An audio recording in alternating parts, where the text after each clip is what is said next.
Hey, fam, and welcome to Women of a Particular Age podcast, where we discuss women's views, life lessons, and a little bit of sugar honey iced tea. Let's get into it. Fam, let me tell you guys something. I saw a series and a movie.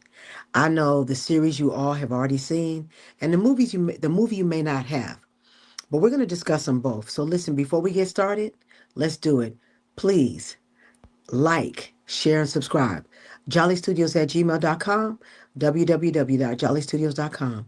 Now let's go ahead, let's get the intro played, and let's come back and let's talk about this series and this movie because they're both interesting. And guess what? We're going to take our time today.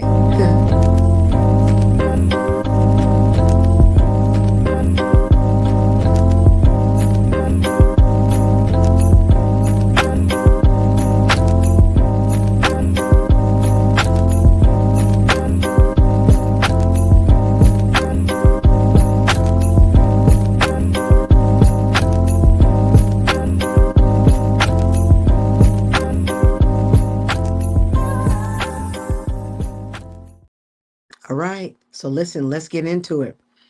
So, folks, listen, I know that you know that we're going to talk about this series, Netflix, Sean Combs' The Reckoning.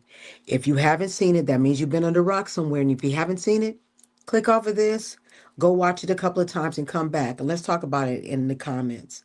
But if you have, let's still talk about it in the comments. This was very, very interesting. Now let's get the description down. Sean Combs, The Reckoning is an American television documentary miniseries about the sexual misconduct allegations against rapper Sean Diddy Combs, directed by Alexandria Stapleton and 50 Cent Curtis Jackson. Whoo! Let's find a picture and let's get into it. All right, folks. Let's get into it. And let's put myself to the side here. There we are. Now, the man of the hour on here is Mr. Sean Diddy Puffy Combs. That's him in the middle. And of course, this mini series is about him. Well, I don't want to say allegations because he's now been charged. So sexual misconduct. We haven't kind of pinpointed exactly what the sexual misconduct is. We have people who state that this is what it is. But you know what? You're going to be the judge of it. We're going to talk about it today. So let's talk about everybody who's on the screen right now. So the Caucasian man who's in the corner, his name is Greg Caden. He is an American author and a former Los Angeles Police Department detective. The young man who is in the peach sweater, which is under that logo of mine, his name is Rodney Little Rod Jones. He is a music producer. This beautiful young lady who is in the corner, her name is Capricorn Clark. She worked with Sean Puffy Combs starting in April 2024, and she worked as his personal assistant for many, many years. And then the gentleman, the last man who was in the corner at the bottom, that is William Lesane, and he is Tupac's cousin. Now, you're asking me, what do all these people have to do with Sean Diddy Puffy Combs? Well, I don't know. You're going to have to tell me. All I can do is tell you what they said. Now, Mr. Cadence, that's the Caucasian man in the corner. He's the one that states that maybe Puffy paid to have Tupac unalived. It was stated maybe. Listen, I have to say maybe because I wasn't there. I have to say allegedly because I wasn't there. But that's what he investigated. That's what he stated. Now, for Little Rod, because I'm not going to disrespect anybody who may have been been harmed in any type of way. Rodney Little Rod Jones, he is a music producer, and he's made a couple of claims regarding Puffy and maybe some type of sexual allegations. And then we have Capricorn Clark. She was his assistant for many years, starting April 2020, April 2004. And she's made some claims about some things, and she saw some things. And then we have Tupac's cousin, which is William Lesane. There's certain things that he knows, certain things that he's witnessed, and he has some things that he can corroborate. But all in all, folks, the whole purpose of this whole miniseries is to be able to have people voice their opinions or give their narrative on what has happened or their interactions with him. Now, let's get to the documentary itself. I have to be honest with you guys. I have to really, really be honest with you. This documentary is fire. I really do feel that 50 Cent took his time. Him and Alexander Stapleton, they took their time. They pieced up all the main pieces that they needed to make in order to give you the story that they were trying to relay to you. And they did do that. Is there still people going back and forth with certain parts of the information that was given? Of course. I know that I personally have some questions. There was a couple of things that I heard in there that were kind of, and I have some questions. And their questions are rhetorical. If anybody knows, they can put it down in the comments. Let me know. And let me know if you heard it. Now, and I want to be very diplomatic in how I speak on this because once again, I want to be diplomatic. I remember hearing in this series something about Puffy or Sean Diddy Combs having threesomes with young family members. Now, I'm not going to say who those family members are because you have to go and watch the series. But I want to know, did you guys hear that? And was that confirmed? Was that corroborated by anybody?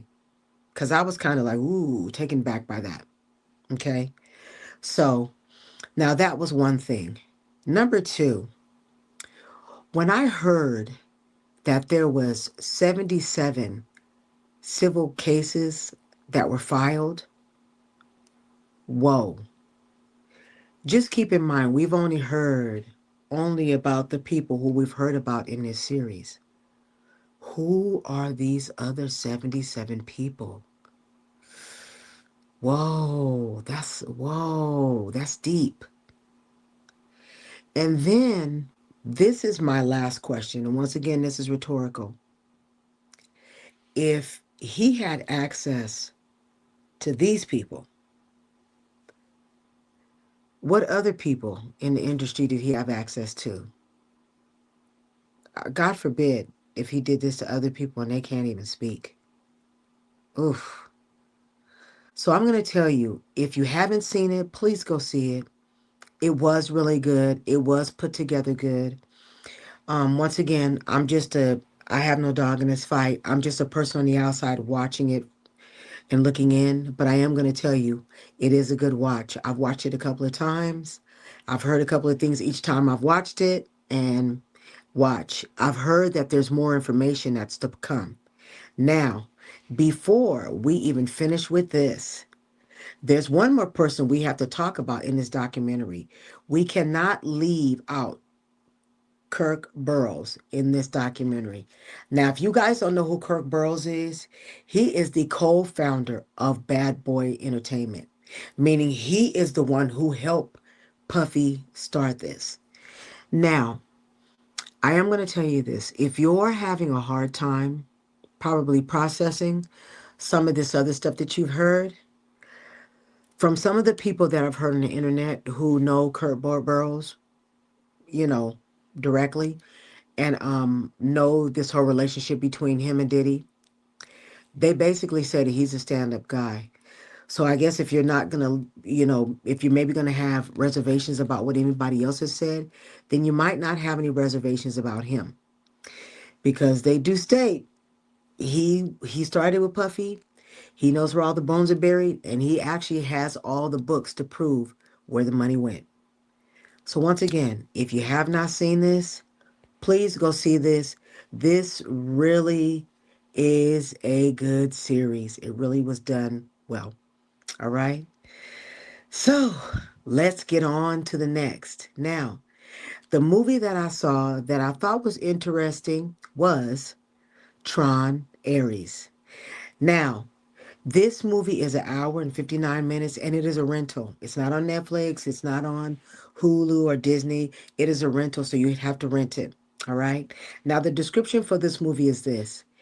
A highly sophisticated program, Ares, is sent from the digital world into the real world on a dangerous mission. Now, let me find you a picture. There we go. This is a picture of Tron Ares. Now, if you really want to get the gist of this movie, this is just my This is just, I'm giving my advice. I'm an 80s kid. The first Tron came out in 1982. To me, the first Tron and the second Tron that came out, which is Tron Legacy, that came out about 2010, those to me are my four most favorite Trons. And of course, because they both have Jeff Bridges in there. And I would have liked the Tron Legacy more if they had gotten the AI Jeff Bridges configuration a little bit better. I would have liked it a little bit more. But still, all in all, both of them are great movies. Now, let's get back to Tron Ares. Now, you have Leto in here who is playing Tron, and that's Jared Leto. That's what I mean, Leto. Like he's my friend. I could just call him Leto. He's playing one of the characters in here, and I do have to tell you, he did do a good job. But this one for me, I felt like it was okay. It wasn't bad. It wasn't good. It was just okay.